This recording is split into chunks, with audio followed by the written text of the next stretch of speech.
करदा का कहीं पैसा न मिलल बा मरदा खाके पानी जरदा उड़ावे ला करदा का कहीं पैसा न मिलल बा मरदा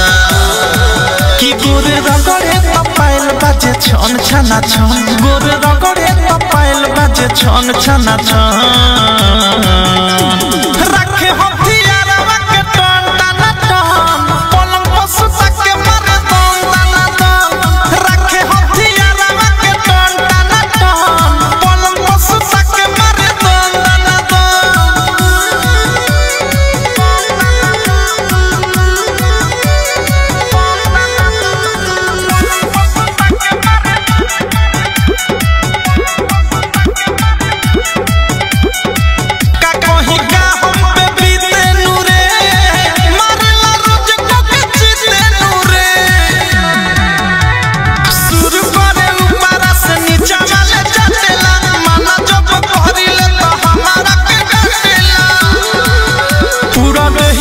गन गाना गन पूरा रहिया करे लागे गन गाना गन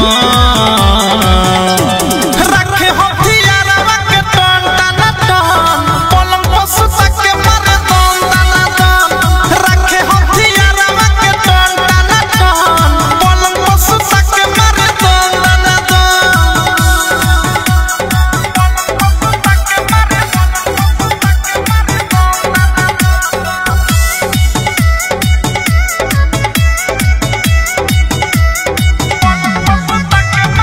हमारा शरम रहे